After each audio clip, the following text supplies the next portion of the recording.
사랑하는 성도 여러분, 새해도 하나님을 경배하는 은혜와 평강을 누리는 한 해가 되시기를 주 예수 그리스도 안에서 축복합니다. 우리가 경배하면은 무엇을 생각할 수 있나요? 우리는 오늘 본문에서 동방박사들을 보게 됩니다. 우리는 그들에게서 유대인도 아니고 유대교인도 아니고 이방인임에도 하나님의 말씀을 듣고 생명의 위협을 무릅쓰고 하나님 말씀에 순종하는 행위를 보게 됩니다. 그러나 우리는 하나님의 말씀을 믿고 순종하는 은혜를 얼마나 누리고 있을까 하는 질문도 겸하여 드리게 됩니다. 우리는 인생의 시작이 있다면 분명 마지막도 있다는 사실을 다 압니다. 그런데 왜 성경 말씀대로의 우주적 종말과 또 천국 또한 지옥에 관하여는 의심들을 하는지 모르겠습니다. 그러나 성경은 분명하게 말씀의 성취를 증거하고 있습니다. 특히 복음서는 하나님 말씀 곧 언약의 성취를 증거하고 있는데 오늘 본문 마태복음 2장에서도 말씀, 언약의 성취를 증거합니다. 1절로 12절은 선지자의 기록대로 베들레헴에서 탄생했다는 그 성취의 기록을 하고 있고 13절로 15절은 선지자로 하신 말씀대로 애굽으로 피신한 내용의 성취를 기록하고 있으며 16절로 18절은 선지자 예레미야의 말씀대로 학살이 자행된 말씀 역시 성취로 기록되고 있고 19절로 23절은 선지자로 하신 말씀대로 나사렛 사람이라 칭하심의 성취를 기록하고 있습니다. 마태복음 1장에서 18절에 보면 예수 그리스도의 나심은 이러하니라로 시작하여서 22절에 보면 이 모든 일에 된 것은 주께서 선지자로 하신 말씀을 이루려 하심이니 가라사대 보라 처녀가 잉태하여 아들을 낳을 것이요 그 이름을 임마누엘이라 하리라 하셨으니 이를 번역한즉 하나님이 우리와 함께 계시다 함이라 합니다. 유대인들은 메시아를 현세적으로 기다리고 또 기대합니다. 그러나 우리는 세상에 군림하는 왕이 아니라 현세를 초월하시는 하나님의 아들께서 죄가 관영한 세상에 하나님 나라의 통치자이신 왕으로 오셨고 부활 승천하시며 마지막 때 곧 세상 종말 때에 다시 오시겠다고 하신 언약이 있음을 믿습니다. 본문 1절로 12절을 보면 베들레헴의 구유에서 탄생하신 예수님께서는 우리로 하여금 동방박사들과 목자들과 같이 경배할 것을 권하는 말씀이 함의적으로 담겨 있다는 것을 알 수 있습니다. 헤롯 왕 때 예수께서 유대 베들레헴에서 나심에 동방으로부터 박사들이 예루살렘에 이르러 말하되 유대인의 왕으로 나시니가 어디 계시뇨? 우리가 동방에서 그의 별을 보고 그에게 경배하러 왔노라 하니 이는 예레미야 23장 5절에서 나 여호와가 말하노라 보라 때가 이르느니 내가 다윗에게 한 의로운 가지를 일으킬 것이라 그가 왕이 되어 지혜롭게 행사하며 세상에서 공평과 정의를 행할 것이라 하였고 스가랴 9장 9절에서는 시온에 따라 크게 기뻐할지어다 예루살렘에 따라 즐거이 부를지어다 보라 내 왕이 내게 임하나니 그는 공의로우며 구원을 베풀며 겸손하여서 나귀를 타나니 나귀의 작은 것 곧 나귀 새끼니라는 예언의 성취의 말씀인 것입니다. 그러나 우리는 말씀을 상고, 즉 자세하게 참고하고 검토해 보아야 합니다. 그 이유는 예수 그리스도께서 세속의 왕, 즉 이스라엘만의 왕으로 오신 것이 아니라 죄가 관영한 열방의 하나님 나라를 이루시고 하나님 나라의 왕이시며 통치자로 오셨기 때문입니다. 로마서 15장 12절은 또 이사야가 가로되 이새의 뿌리 곧 열방을 다스리기 위하여 일어나시는 이가 있으리니 열방이 그에게 소망을 두리라 하였느니라 했습니다. 예수 그리스도의 탄생은 인류의 희망이며 은혜, 곧 복입니다. 이사야 9장 1절로 7절에 보면 전에 고통하던 자에게는 흑암이 없으리로다. 옛적에는 여호와께서 스불론 땅과 납달리 땅으로 멸시를 당케 하셨더니 후에는 해변길에 요단 저편 이방의 갈릴리를 영화롭게 하셨느니라. 흑암에 행하던 백성이 큰 빛을 보고 사망의 그늘진 땅에 거하던 자에게 빛이 비치도다 하였습니다.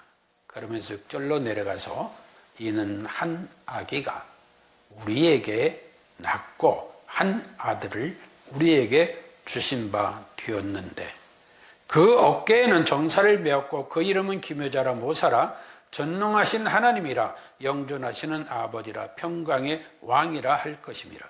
그 정사와 평강의 더함이 무궁하며 또 다윗의 위에 앉아서 그 나라를 굳게 세우고 자금 이후 영원토록 공평과 정의로 그것을 보존하실 것이라. 만군의 여호와의 열심히 이를 이루시리라 했습니다. 그런데 말입니다. 우리의 소망이며 복의 근원이신 예수님은 베들레헴의 구유에서 나셨으나 경배를 받으셨습니다. 그리고 경배하도록 부름받은 사람들이 유대인도 아니요, 유대교인도 아니요, 이방인, 즉 이방인인 동방박사들과 밤에 양을 치던 지금으로 보는 야간 근무 중이던 목자들이라는 점입니다. 예수님을 경배하며 따르는 사람들은 유대 종교 지도자들, 유대 상류층 인사들 등이 아니라 동방박사 같은 이방인, 누가복음 2장에서 말하는 목자, 또 갈릴리 어부 등 인정받지 못하고 소외된 자들이라는 점입니다. 그런데 3절에 보면 헤롯 왕과 온 예루살렘이 이러한 베들레헴의 예수 그리스도의 탄생의 소식을 듣고 소동하게 됩니다. 그래서 헤롯 왕이 모든 대제사장과 백성의 서기관들을 모아 그리스도가 어디서 나겠느냐 묻습니다. 그러니까 이 대제사장 등이 가로되 유대 베들레헴이오니 이는 선지자로 이렇게 기록된 바 유대 땅 베들레헴아 너는 유대 거울 중에 가장 작은 자라 아니하리로다. 내게서 한 다스리는 자가 나와서 내 백성 이스라엘의 목자가 되리라 하였습니다. 미가서 5장 2절에 보면 베들레헴 에브라다야 너는 유다 족속 중에 작을지라도 이스라엘을 다스릴 자가 내게서 내게로 나올 것이라. 그의 근본은 상고의 태초이라는 말씀의 성취가 이루어지기도 한 것입니다. 그런데 헤롯 왕은 예루살렘이 듣고 소동하는 그 과정 속에 위협을 느끼고 모든 대제사장과 백성 서기관들을 모아서 그리스도가 어디서 나겠느냐고 물었을 때에 이 대제사장 등은 미가서 5장 2절 말씀대로 그 베들레헴에서 예수 그리스도가 나신다는 사실을 아주 정확히 알고 헤롯에게 설명했습니다. 오늘날도 하나님의 말씀을 아주 잘한다고 하면서도 믿지 못하고 순종하지 않는 사람들을 보게 됩니다. 따라서 우리는 말씀이 반드시 이루어진다는 사실을 믿고 그 말씀에 순종하는 은혜를 누린 우리가 되어야 될 줄로 믿습니다. 7절에서 이에 헤롯이 가만히 박사들을 불러 별이 나타난 때를 자세히 묻고 베들레헴으로 보내며 이르되 가서 아기에게 대하여 자세히 알아보고 찾거든 내게 고하여 나도 가서 그에게 경배하라라고 말합니다. 그러나 헤롯은 백성들을 위한 통치, 백성들을 보호해야 되는 통치, 백성들을 풍족하게 하고 평안하게 하는 통치를 해야 함에도 불구하고 그는 그러한 통치를 하지 않았습니다. 오히려 자신의 권좌에 대한 위험만을 생각했고 또 모든 대제사장 서기관 백성들은 선지자들의 예언을 알고 있었지만 믿지 않았고 메시아고 그리스도를 죽이려는 계획을 꾸몄습니다. 헤롯이나 대제사장 등이나 유대 백성들은 하나님의 말씀을 알고자 하였고 아는 자들도 오히려 예수 그리스도에게 동방박사들과 같이 목자와 같이 경배하라는 믿음이 없이 오히려 어떻게 하면 저를 죽일까 괴계를 모색에 땄다는 것입니다. 괴계를 꾸민 거예요. 사랑하는 성도 여러분, 숙고해 봅시다. 여러분이 로마의 비호하에 유대 왕의 권좌에 있는 헤롯과 같다면 그 권좌에 도전하는 또 다른 유대 왕이 탄생했다는 소식에 그래 내가 유대 왕이 되라 하고 그냥 박수 칠까요? 아니죠. 그게 인간의 속성입니다. 그래서 헤롯도 도리어 위기감을 느끼고 긴장감 속에서 대책을 세웠던 것입니다. 선지자들의 예언을 잘 아는 대제사장 또 서기관들, 백성들은 왜 악한 꾀를 쫓았을까요? 헤롯도 당혹감, 긴장감, 두려움으로 예수 그리스도를 죽이려는 모색을 했을까요? 가만히 박사들을 불러 자세히 묻고 자기도 가서 경배하게 하라고 주문한 것이 진정한 경배였을까요? 아닙니다. 찾으면 예수 그리스도 유대인의 왕이라고 외침받는 그를 죽이려고 했던 것입니다. 그러나 그러한 마음 역시 자기의 권좌에 대한 위기감, 권좌에 대한 도전으로 생각하고 행여나 이로 인하여서 내가 황제로부터 왕권을 박탈당하고 그에게 왕권을 빼앗기는 것이 아닌가 하는 두려움과 공포가 속에서 오히려 박사들을 속이고 죽이려고 했던 것입니다. 왜 그랬을까요?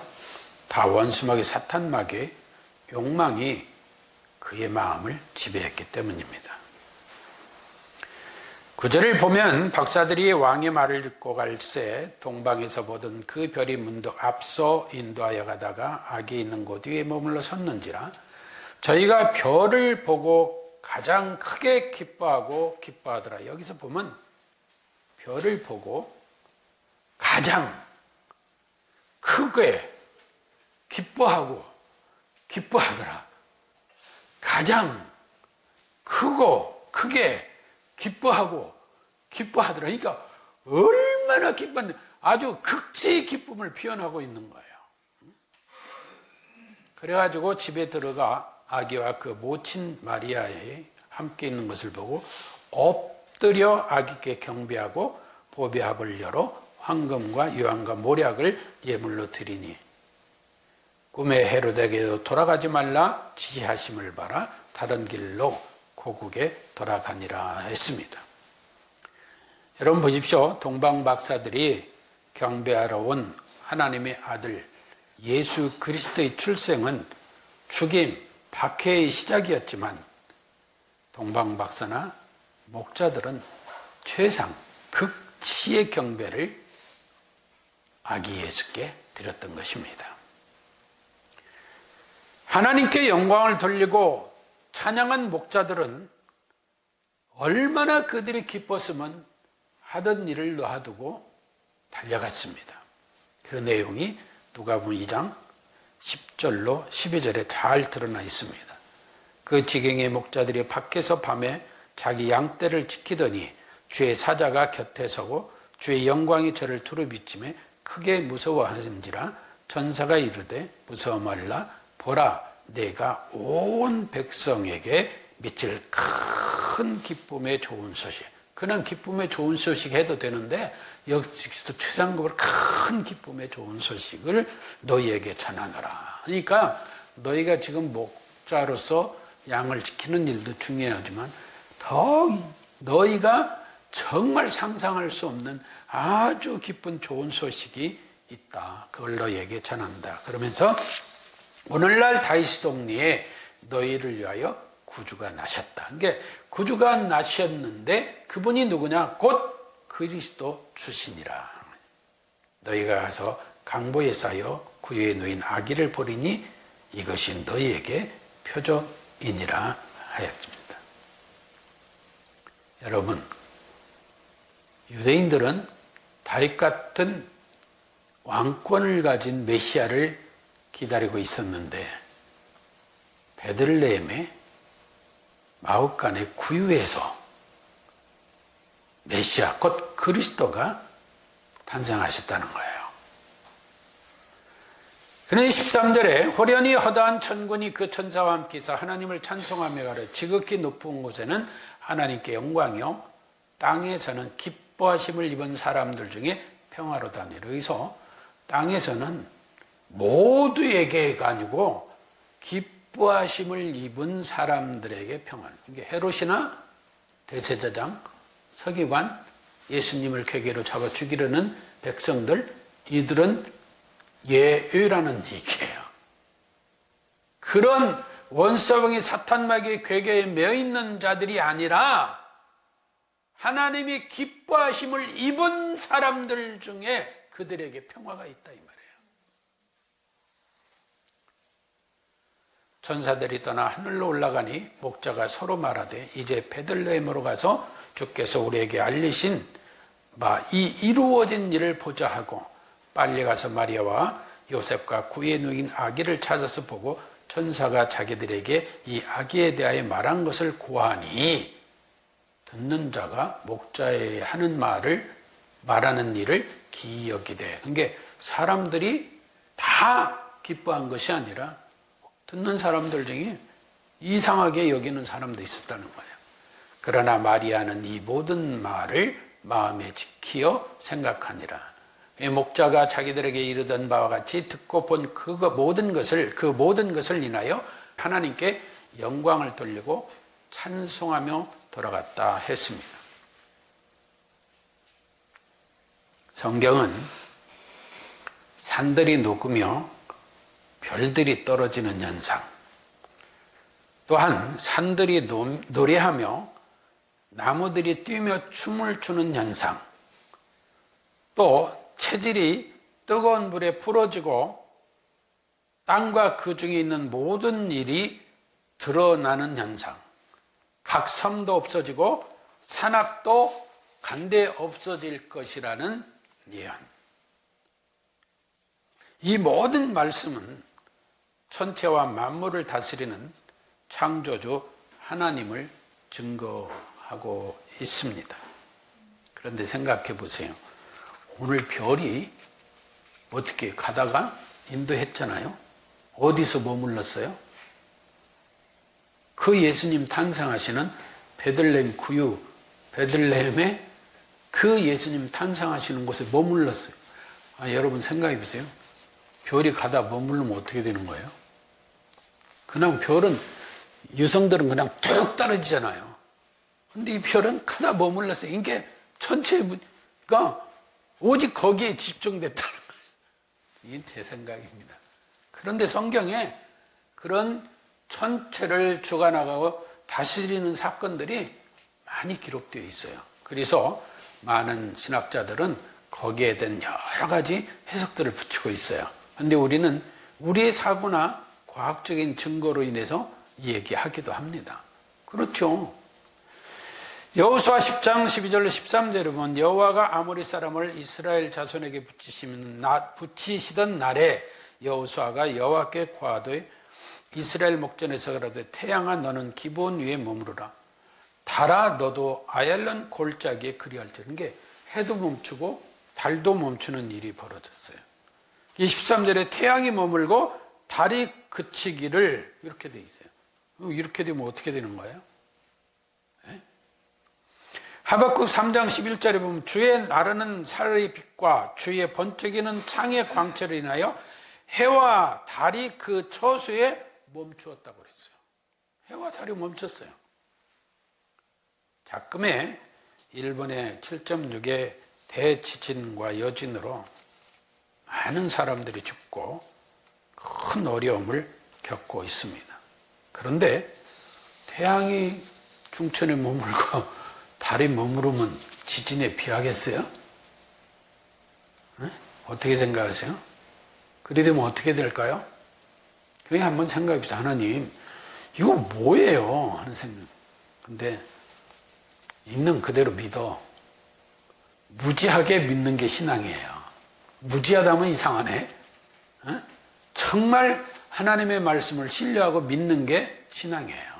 그렇지 않으면 하나서 열까지 의심이 가는 거예요. 그래서 무슨 생각이 드냐? 헌철아, 때가 이르지 않았잖아. 그래서 우리가 이렇게 멀쩡하게 살고 있어. 마지막 때는 뭐예요? 산도 간 데도 없고 산악도 간 데 없고 이 천체도 논 데 간 데 없어진다. 예언도 있는 거예요, 성경에. 그런데 그럴 때가 아직 안 되어서 우리가 이렇게 멀쩡히 살아있는 거구나. 이게 다 창조주 하나님의 은혜인 줄로 믿습니다. 그렇게 생각했어요. 그러나 헤롯 왕, 대제사장, 사두개인, 바리새인, 서기관, 유대인 등은 하나님의 아들 예수 그리스도를 거부하고 죽이려고 괴계를 꾸몄습니다. 그들은 선지자들의 예언을 알고 잘 알고 숙지하고 헤롯이 물었을 때 답변도 했어요. 그런데 왜 예수 그리스도를 죽이려 했을까요? 반면에 마태복음의 동방박사, 누가복음의 목자는 권력자인 헤롯의 말을 거부하고 생명의 위협을 무릅쓰고 하나님의 명령에 순종하여 헤롯에게 가서 베들레헴의 어느 곳에 구유에서 탄생했습니다. 거기에 아기가 있습니다. 라고 보고하지 않고 천사의 말대로, 즉 하나님의 말씀대로 딴 길로 돌아서 갔어요. 가다 붙잡히면 어떻게 돼요? 당장 잡아와 하면 잡혀 죽는 거예요. 그런데 그런 생명의 위협을 두려워하지 않고 그런 걸 무릅쓰고 다른 길로 돌아가 버렸어요. 따라서 우리는 천체와 만물을 다스리는 창조주 하나님 앞에서 교만과 오만은 버리고 겸손히 순종하는 2024년이 되어져야 될 줄로 믿습니다. 그런데 말입니다. 우리는 엎드려 경배하고 보배합을 열어 황금과 모략과 유향을 예물로 드리니라 하는 말씀을 보면서 이방 사람인 동방 박사들에게 주목하면서 우리도 그와 같이 예물 드리고 경배해야 한다는 생각을 하기도 합니다. 또한 드려진 예물에 대해서 오리겐이 주장한 이후부터 동방 박사들의 예물을 황금은 왕, 유황은 희생제물, 모략은 예수님의 죽으심을 표현한 것이다 라고들 지금까지 그 언약에 대한 증거들을 하고 있습니다. 이 오리겐 때부터 우리는 이 개혁주의에서는 오리겐의 신앙을 정상으로 받아들이지 않는데 이 부분은 그대로 받아들이고 있어요. 그러나 본문은 성자 하나님께서 아기 곧 온전한 사람이요 곧 온전한 인간으로 오신 예수 그리스도의 양성 하나님이시며 인간이신 양성에 주목하게 한다는 점도 잊지 말아야 합니다. 목자들은 하나님께 영광을 돌리고 찬송하며 돌아가니라고 하나 목자들이 아기 예수를 찾아 무엇을 드렸다는 기록은 없습니다. 목자들은 지금 시대로 말하면 야유에서, 그것도 밤중에, 쉬운 말로 야간 근로 중에 있는 돈도 명예도 권력도 없는 노동자들과 같은 자들입니다. 물론 하나님이 주시는 지혜로 돈을 많이 벌어서 헌금도 많이 하고 이웃봉사도 많이 하면서 살아야죠. 그러나 소득이 적다고 절망하거나 좌절하거나 실망하지 않아야 합니다. 하나님께서는 우리를 변함없이 끝까지 사랑하시고 그 은혜를 베풀어 주시기 때문에 그 은혜 안에서 하나님을 섬기는 삶을 살아가고 이웃을 섬기는 삶을 살아가는 것이 곧 하나님께 경배하는 삶이기 때문입니다. 그러면 주 예수 그리스도를 경배하는 삶, 어떤 삶이라고 말할 수 있을까요? 누가복음 10장 25절로 37절은 대답하여 가로되 내 마음을 다하며 목숨을 다하며 힘을 다하여 뜻을 다하여 주 너희 하나님을 사랑하고 내 이웃을 내 몸과 같이 사랑하라 하였나이다. 그러면서 마지막에 37절에 가서 너도 이와 같이 하라라고 예수님이 명령하셨어요. 우리는 유교 신앙에서 경천애인 이 말을 많은 사람들이 알고 있어요. 목사님들도 여기 보면 경천애린이라고 하니까 저게 무슨 말씀이에요? 근데 예수님이 하신 말씀, 이웃사랑, 이웃린자거든요. 그러니까 예수님은 물론 사람 사랑이, 이웃사랑이 사람 사랑이지만 예수님은 분명히 내 이웃을 내 몸과 같이 사랑하라. 그래서 애린, 이웃사랑 해서 애린이라고 한 거예요. 이것을 예수님이 뭐라고 해요? 너도 가서 그런 삶을 살아라 라고 말씀하신 거예요. 마태복음 7장 21절은 나더러 주여 주여 하는 자마다 천국에 다 들어갈 것이 아니요 다만 하늘에 계신 내 아버지 뜻대로 행하는 자라야 들어가리라 라고 말씀하셨습니다. 다시 말하면 우리가 믿음이 있노라 아노라 말로 하는 것이 아니라 어떻게 해요? 아버지 뜻대로 행동하는 삶을 살아야 된다는 거예요. 그런가 하면 로마서 12장 1절은 그러므로 형제들아 내가 하나님의 모든 자비하심으로 너희를 권하노니 너희 몸을 몸이라는 건 뭐예요? 몸은 그냥 제물로 각을 떠서 드리는 의미가 아니고 여기서 몸은 뭘 얘기하는 거예요? 우리 행동하는 그런 신앙을 얘기하는 거예요. 그래서 너희 몸을 하나님이 기뻐하시는 거룩한 산 제사 드리라. 그러니까 너희 몸을 각을 떠서 불에 태워 제사로 지내라. 이삭 바치듯이 그런 마음으로 해라. 그런 게 아니에요. 여기서는 뭐예요? 너희 몸으로 행동하는 그러한 신앙으로 그것이 곧 하나님께 거룩 하나님의 은혜를 받은 자가 하나님께 경배하는 삶이다 라는 걸 말씀드리는 거예요. 하는 거예요. 따라서 사랑하는 성도 여러분, 선지자의 기록대로 예수 그리스도께서 베들레헴에 탄생하시는 언약의 성취를 우리가 믿는다면 우리도 신분에 매이지 말고 예수 그리스도 안에서 하나님께 경배하며 찬양하는 은혜를 누려야 될 줄로 믿습니다.